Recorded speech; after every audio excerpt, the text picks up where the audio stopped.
Alright, what's up guys? How's it going? We are getting rolling here. Let's see here. Getting everything going. So I appreciate you guys. We got to start like 5 different YouTube comment sections, all this jazz. Oh, there I am. There's some comments. So LG107, Shaka, right back at you, brother. So tonight, it's kind of a cool, it's a cool time of year right now. If you're on the Pacific Standard Time, we lost an hour, meaning it's already dark outside. Should still be light. I should be fishing, but anyways, it kind of also marks like the changing of our seasons. We start to get one of my favorite hatches of the year. I was actually lucky enough to spend my last weekend up in Dunsmuir, California, Upper Sac. And the October Caddis hatch was insane.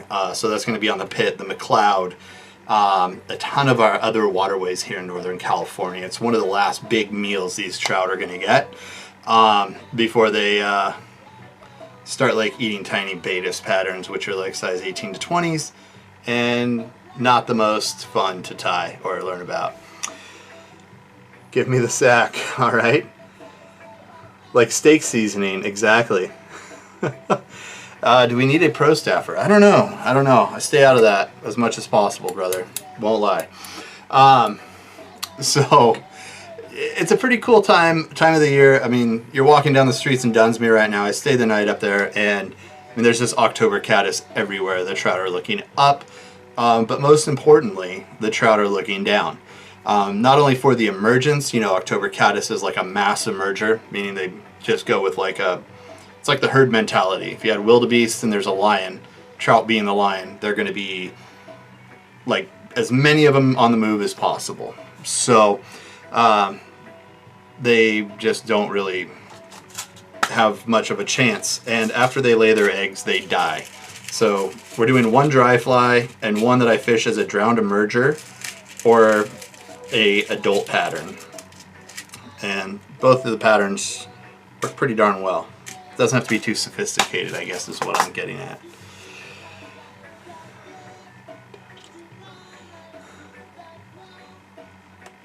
So what I'm going to do is I'm going to try to move us in here as close as possible, just so you guys don't have to look at me as much. Looks awesome. This is a blue Regal Vise. I think this was one of the first rotary revolutions off the line, actually. Exactly, man. Trout Scooby snacks, 100%. So we'll get going here on the tying portion. And I just have a normal jaw in there. What I'm going to do is, if I didn't lose my bead, I think we'll start with the drowned emerger adult, just because I feel like that's a good place to start before we get to the dry fly. Hopefully that looks pretty clean for you guys on Instagram. Maybe we'll just zoom back out just a hair. And we'll zoom in just a skosh on the old YouTubes.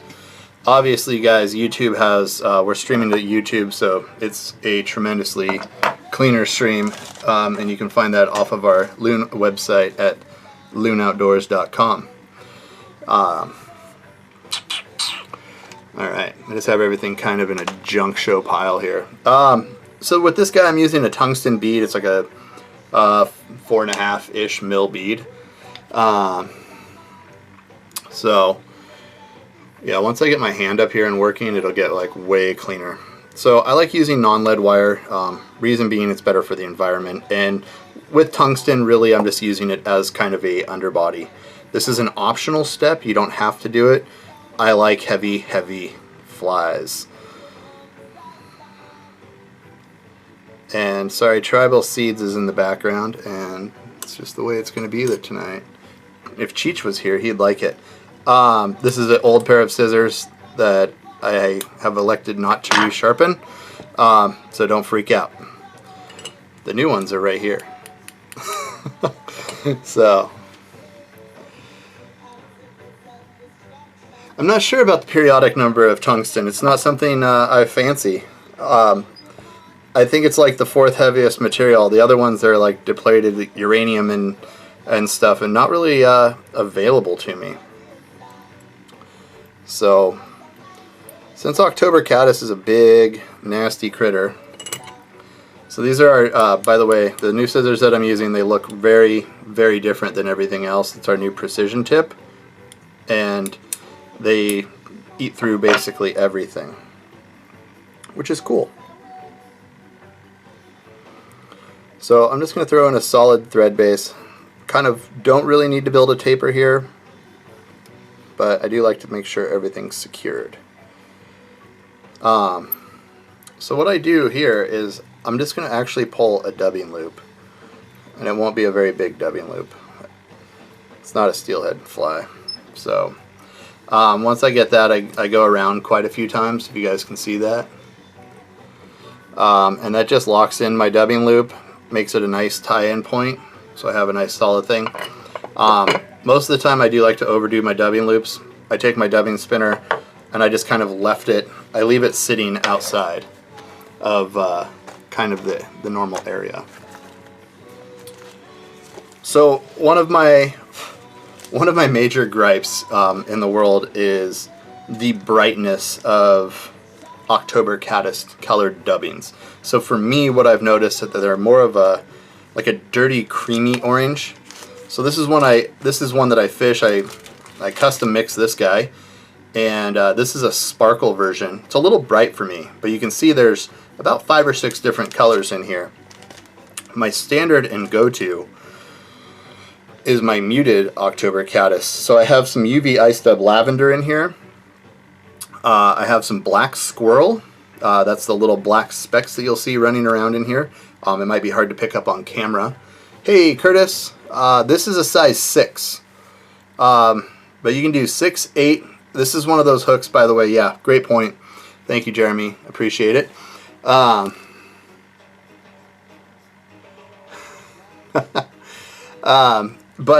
then I have some like cinnamon and ice dub in here. I have some, there's brown, there's actually purple. There's a number of colors in here, and the reason for that is when you pick up an October Caddis and squish it out of its shell right before the emergence, when they start to migrate, they definitely have a ton of different hues. They're very creamy in color at times. So really, if you get to a spot, make sure you take a look at what your caddis are doing, what they look like.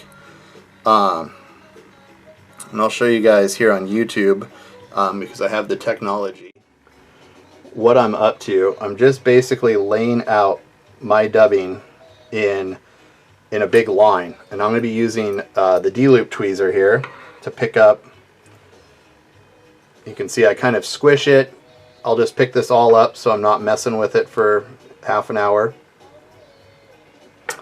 And with this, actually, I do use a little bit of Swax because of the rabbit hair. Any excess, kind of pick it back out of there. And I like to use the low-tack Swax personally. The bobbin does not have ceramic inserts. I think for longevity purposes, and in my world, I don't use them.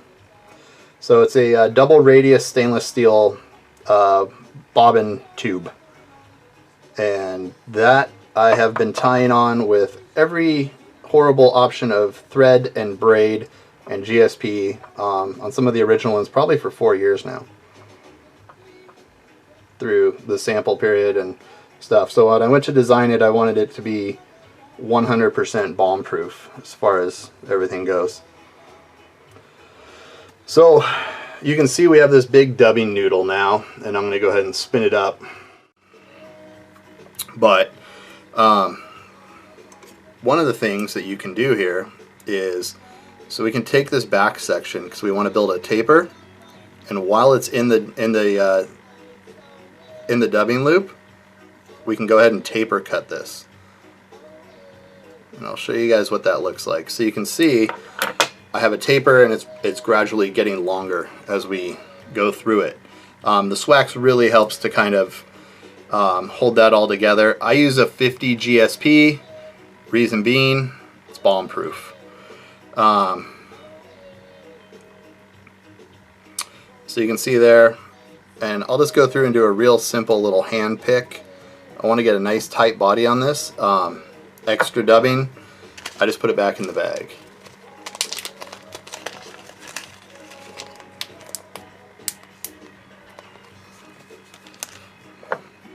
So from here we'll go ahead and kind of advance forward, and I'm going to leave just a little bit of room here, and with the excess from our dubbing loop, because I do not go all the way up to the top, I want to leave space.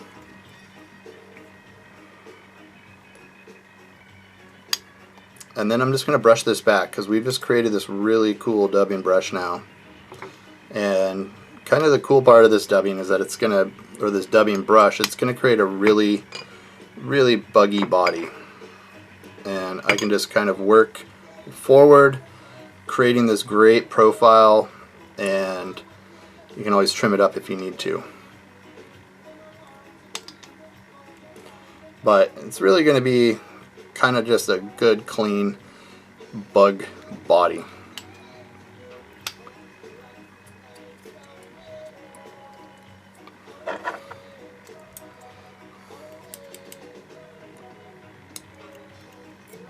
Oh, that's the old scissors. So from here, kind of just wrap down, start creating a lot of our taper. And so if you want, you can kind of come in and start to trim this body just a bit, just to get the shape that you want, because essentially we've just created this great little dubbing brush for this big pupa.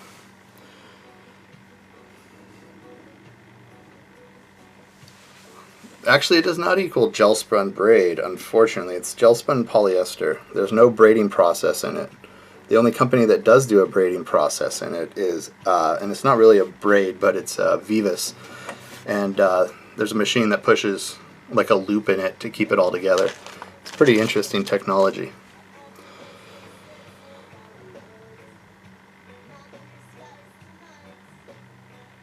That is tribal seeds, man.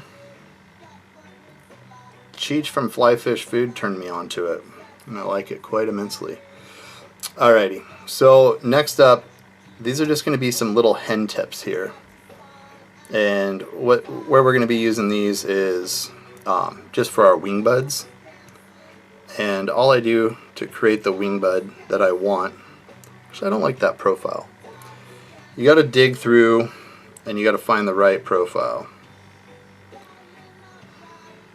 If you don't have, you know, this kind of barred hen saddle, which is a pretty cool feather to have, you can use stuff like partridge. That'll work as well. It's not gonna cause any trouble.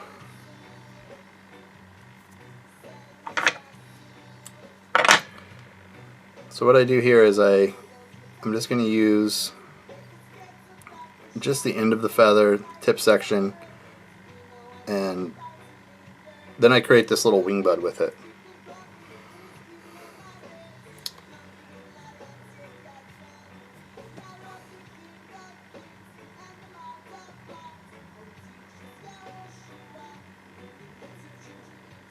So we'll do the same thing kind of to this other feather here. And when you start pulling them together, what happens a lot of times with the October caddis is as they're doing their egg laying, they do an ovipositing, which is where they're hitting the surface and laying eggs at the same time. And what ends up happening is some of them get drowned in the current, and we're going to capitalize on that. So I over-exaggerate the wing buds because most of the time their emergence is going to be in lower light, and it's a little hard to see. So if you drown an adult, the trout definitely come back and eat it.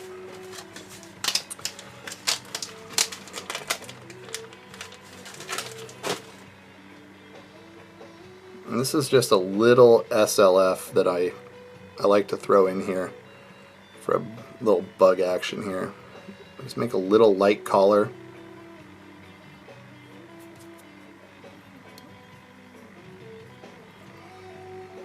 Creates synthetic living fiber. It looks pretty good. And then we're going to get our ice dub out. So I like to use the Ice Dub Peacock Black. So that's here. But I should probably have about 10 more bags of it. So I found this actual one, and I found the shop that had this one, this version, and it looks almost red. It has this weird red hue to it, and they had 10 bags of it. So I was like, wow, that's an original color, so I bought all 10 bags, and I'm kind of working through it. Hello, everybody who is doing the hand thing. That looks pretty good.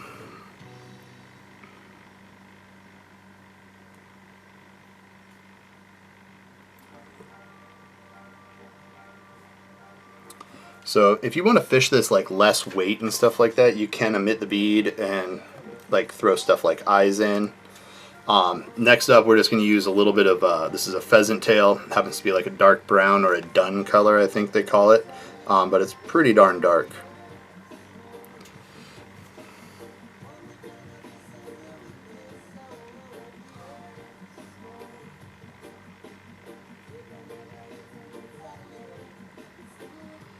So what we'll do is we're just going to kind of drop this in and just create like these little antennas. Doesn't matter as much on the adults because this is more of an emergent stage thing, but they eat it just the same.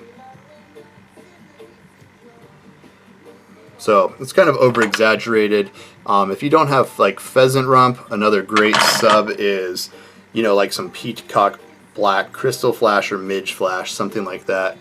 It would be just as relatable for the fish. They're not gonna freak out and not eat your fly or something like that. So we just take another little pinch, and all I'm going to use this for is pushing the antenna back into a like the actual location that I want them.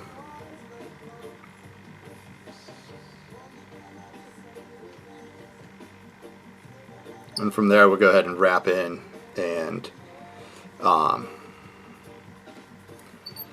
we'll be good to go.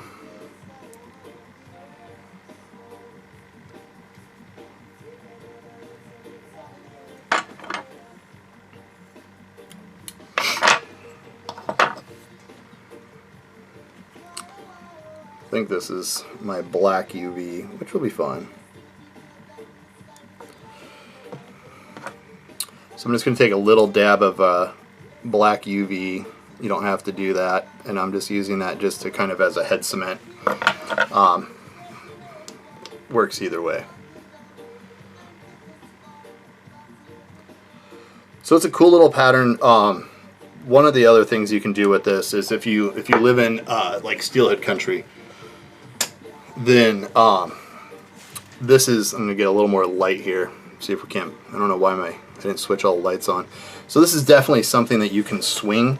If you wanted to swing this for something like steelhead, I'd move up almost into like a size 4, or actually like a steelhead iron even. Like this is a size 5, so it's kind of a weird size, but I'll show you for reference. That's thin. All of the colors, when I designed them, they went into thin. So you can see like basically how much of the hook gap would be, it'd be bigger. Those fish aren't going to be really shy. They're going to see something and it would you know, just trigger. Steelhead are going to eat, they'd eat this hook covered with like black thread if they wanted to, if you pissed them off enough. So it's definitely a versatile little pattern. Something I love fishing on trouty steelhead waters, or just on stuff like the Upper Stack, Pitt, McLeod, etc., or anywhere that you guys might have October caddis. So that's a little drowned emerger adult. Seems to work pretty well for me for like the last few years. And oh, the Daiichi, that's a 2059. It's a blue Alec Jackson. It's just got a blue finish. I think that's why it's a 2059, but it's kind of a low water little steelhead hook. I pretty much only tie on I only tie steelhead flies on a few hooks. That's the Daiichis, or let's see.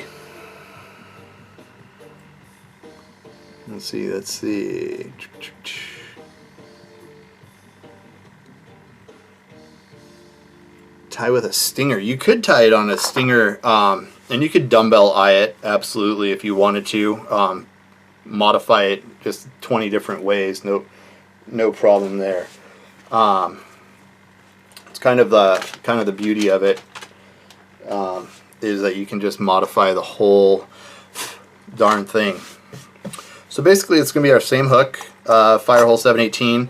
I'm going to do this one in an 8 because I'm not going to have the bead on there, and I'm going to use the front off of the hook off for a small extended body, but you can do a 6 or the NS, it's the Nordic Salt 156. I think it's actually a shrimp hook, but it has a cool curve like this, and it doesn't really matter because you can get it. You could tie it in a 12. Honestly, I just like fishing bigger October caddis patterns. So this is going to seem pretty interesting, but what I'll do is, this is some sulfur, and then I have like a little bit of like a golden stone color. This is just kind of like a muted brown, and then I do a little bit of caddis dub. Yeah, I just don't shy away. I don't shy away from size during the October caddis hatch. They're like, their time on task to eat at that point in the year is, it's like I see it, I'm going to eat it. So what I do is I do a really poor job of mixing this dubbing, and I'll explain this in a while here. So you can see I have basically 4 colors of dubbing, and I'm just kind of pulling and aligning at this point, but you can see that it's definitely not well blended. It's not become a uniform dubbing color. So we'll use the 50D on the new Ergo bobbin, and we'll just go ahead and swizzle down here.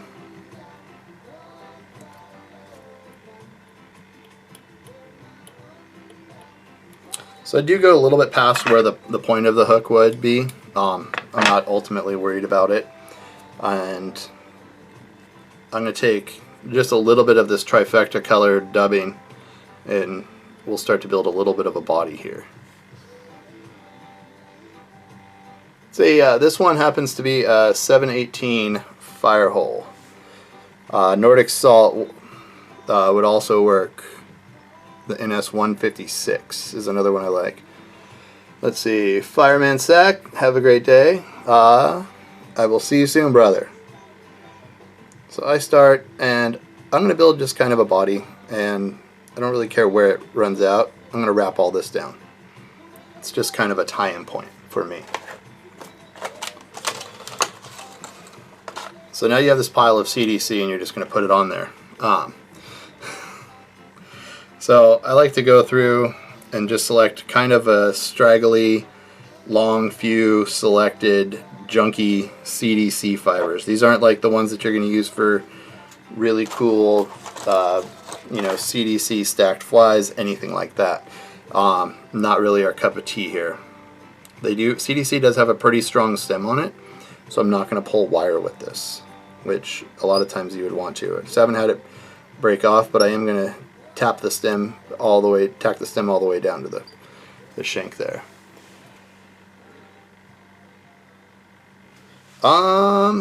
They are coming soon, very soon, Mr. Spawn Flyfish. So yes, you'll be seeing them very soon. So I'm going to take some more of my tri-colored dubbing. And the reason I'm doing the tri-color thing, just so you guys know, is because there's lowlights and highlights on all of these bugs. Kind of like the just giant conglomerate of dubbing that I used on the last fly for the colorways, you saw like I was like, yeah, this has like 8 colors. Why is that? Because lowlights and highlights on every bug in the world. So you can see it's going to have a lot of variance here. And I just kind of keep working through until I get where I want to be. Maybe need a little bit more.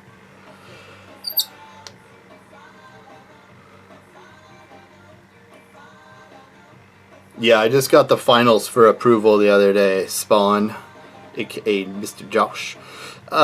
So they should be moving along here pretty quickly, along with the V2 of the original Ergo bobbin, which is this guy. So you can see we upgraded. We've always had a stainless spring steel. We just had it coated with a PVD coating. No longer coated with PVD, and then copper inserts for smoother, squeak-free operation. So those will be popping out too here to dealers. So I'm going to treat this stem kind of just like it's pretty industrial. I'm going to use the thicker portion of this stem to create body segmentation, even though it's very closely matched to the dubbing blend that I've made.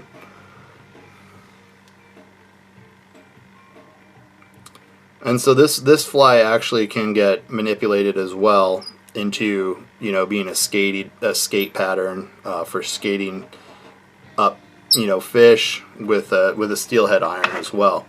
A few modifications. So I had a lot of my patterns so I can kind of use them like 3 different ways. So I'm going to take a second CDC feather here.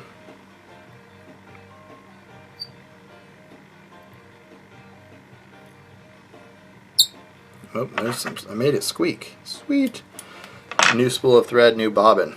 Destined for something cool.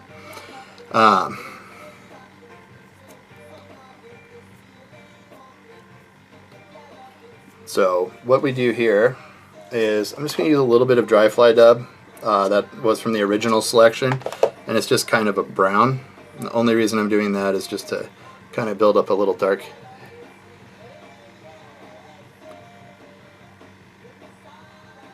Yeah, okay. Yes, Joe, I will start over again. Sorry. Hold on 1 second. Joe, how are things with Firehole doing today? We got a 718 in here, buddy. It's coming strongly recommended. So I'm going to kind of continue forward with this CDC feather just to create a little extra activity.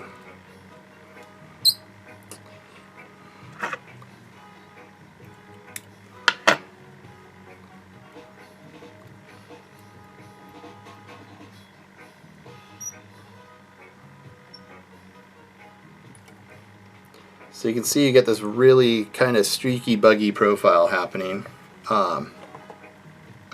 And so next up is going to be our deer hair. And this is a premium deer hair from Hairline. And it's kind of where it's where the precision tips will shine. Because you can kind of get in there. They have fine tips, but enough room to get in there and hog around quite a bit. So I'll go ahead and get rid of all the fluff out of here, and I'm not going to stack it.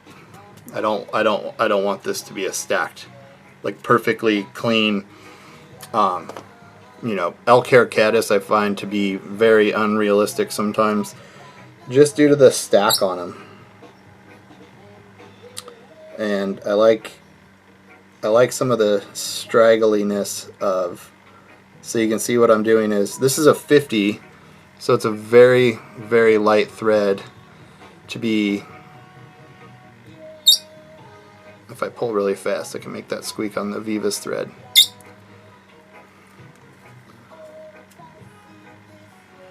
So once we get up here, I can come in and kind of create this little front zone here. And then we'll just basically, we'll end up whip finishing this.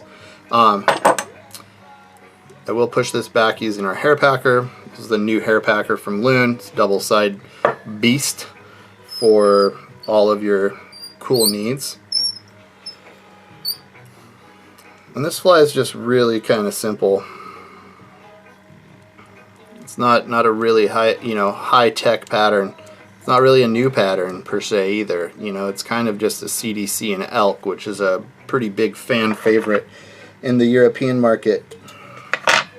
But and then I'll just use my black Sharpie, since I tie with white thread, to come in here and darken down just underneath the face just a bit of where the fly would be. So next up, I'm just going to come in and start taking my chops at this guy. October Caddis does have kind of a larger face to him, and when I said you can skate this, the more bulbous, bigger headed Caddis patterns, you can get them to skate pretty good. And I'm just going to start by tapering out underneath here. You can see I'm just looking for the little butt sections and any little stragglers here.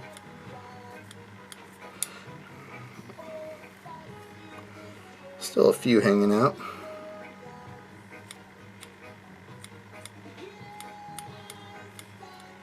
I don't mind a few. Like I said, it's just a big variable winged pattern. But it's a big bug, has a lot going on with it. So you can see from the underside, you can add to it.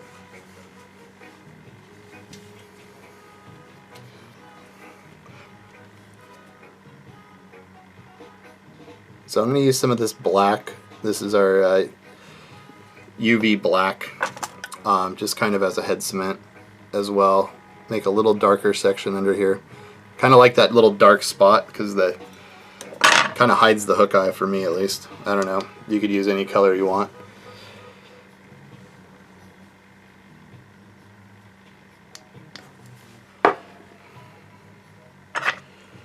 And then we'll just kind of come in here and separate and just do a little trim. So that kind of just becomes a killer little skatable caddis that you can, throw on like a high stick rig, anything like that.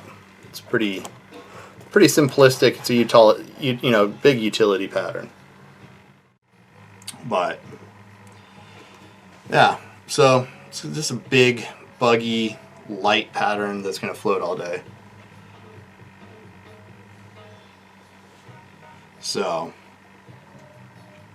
still a few little guys just kind of creeping around in there, but all in all, it's a pretty solid little pattern.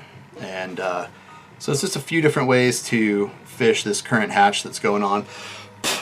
Typically don't put the nymph underneath where you're stacking some deer hair. But anyways, there you go, guys. Check those out. We'll get the video up here on YouTube shortly. And so the next Loon Live, it's not going to be pattern driven.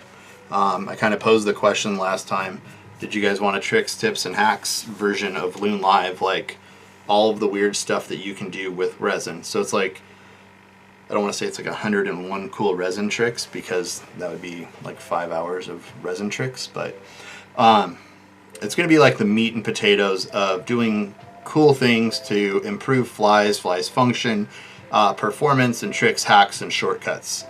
So we're going to do that next time, and I don't have a date for you, but the keeper of the Loon social information page will probably have that. This deer hair, that's a great question, Jeremy. I think it's like rust. When I get the Primo deer hair strips out, I just kind of take them all out of the bag the first time and then throw them in a tub.